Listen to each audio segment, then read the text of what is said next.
History can remember a person in two very different ways.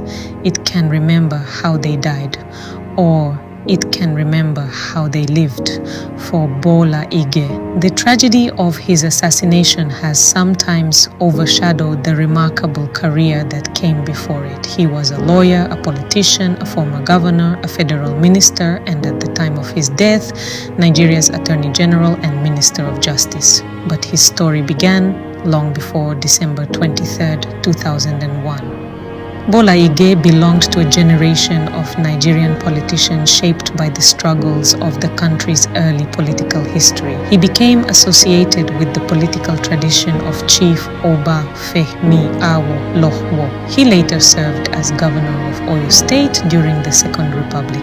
His career crossed several important periods in Nigerian history: military rule, civilian government, political opposition, and eventually the return to democracy. He was not simply a politician who appeared during the Fourth Republic. He had already spent decades inside Nigeria's political life. In 1999, Nigeria returned to civilian government after years of military rule. For millions of Nigerians, it was a moment of enormous hope. Democracy had returned, and Bola Ige became part of that new political era. He served briefly as Minister of Power and Steel before becoming Attorney General and Minister of Justice in January 2000. It was one of the most important legal positions in the country, and it placed him at the heart of Nigeria's new democratic government. Bola Ige was known for his powerful personality, his intelligence, and his ability to communicate.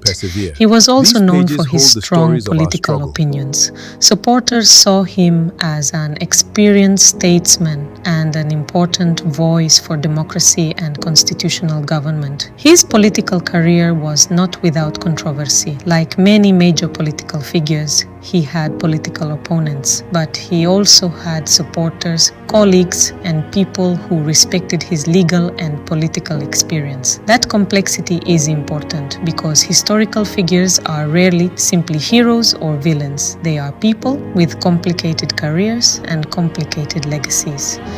Beyond government offices, political campaigns, and courtrooms, there was another side to Bola Ige. He was a lawyer, he was a writer, and he was deeply involved in public life. He published Kaduna Boy, a memoir reflecting on his early life and experiences. His career had taken him through different parts of Nigeria and through some of the country's most important political periods. He had witnessed military rule, political change, democratic transitions, and the struggles that came with rebuilding democratic institutions.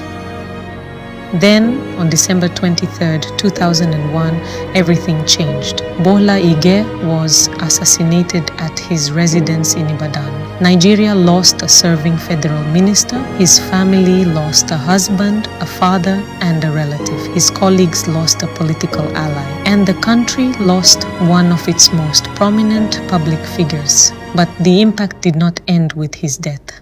The investigation that followed would become part of his legacy. There is a painful contradiction at the center of Bola Ige's story. He served as Nigeria's Attorney General and Minister of Justice, the country's chief legal officer. Yet, his own assassination remains unresolved. There were arrests, there were prosecutions, there were courtroom proceedings, but no one was ultimately convicted for his murder. That fact has kept the case alive in Nigerian public memory. For years, journalists, politicians, lawyers, and members of the public continued to ask the same question: who killed Bola Ige? The assassination also forces us to think about Nigeria's democratic journey, because democracy is not only about elections, it is also about institutions, strong investigations, independent courts, reliable evidence, accountability, and the belief that the law should apply to everyone. The Bola Ige case tested these principles, and the fact that the murder remains unresolved is a reminder that democratic institutions cannot simply be taken for granted. They must be strengthened, protected, and trusted. But we should not allow the circumstances of Bola Ige's death to become the only thing remembered about him. His life was much bigger than the final He was a lawyer, a governor, a minister, a politician, a writer, and a public servant. He belonged to a generation that experienced some of the most dramatic changes in Nigeria's political history. His career reflected the struggles, the hopes, and the contradictions of Nigerian politics more than 20 years after his assassination. Bola Ige's name still appears whenever Nigeria's history of political violence is discussed. His murder remains one of the country's most prominent unresolved political assassinations, and his story continues to generate debate. There are theories, there are allegations, there are different interpretations of what happened, but there is an important distinction between a theory and a fact, between an allegation and proof, and between suspicion and a conviction. A responsible telling of history must respect that difference. We know that Bola Ige was assassinated. We know that people were investigated. We know that suspects were prosecuted. We know that the case went through the courts. And we know that no one was ultimately convicted for his murder. Those facts form the foundation of the historical record. Everything beyond them must be treated with caution.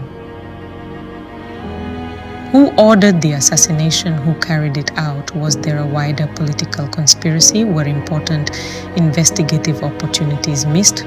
Could stronger forensic evidence have changed the outcome? And could the case ever have been solved? These are questions that history has not completely answered, and perhaps that is why the story continues to matter. On December 23, 2001, Nigeria lost one of its most prominent political and legal figures, but the loss was larger than one man. It was a loss felt by his family, by his colleagues, by his political supporters, and by a country still learning what democracy would mean after decades of military rule. The investigation promised answers. The courts provided a legal process, but the central mystery survived. Who ordered the killing of Bola Ige? More than 2 decades later, there is still no definitive judicial answer. But perhaps Bola Ige should not be remembered only for the way he died. He should also be remembered for the way he lived, for his legal career, for his political service, for his contribution to Nigeria's democratic history, and for the ideas and principles that shaped his public life. His assassination became one chapter in his story. It should not become the entire story. History does not always give us neat endings. Sometimes it leaves us with questions. Sometimes the evidence is incomplete.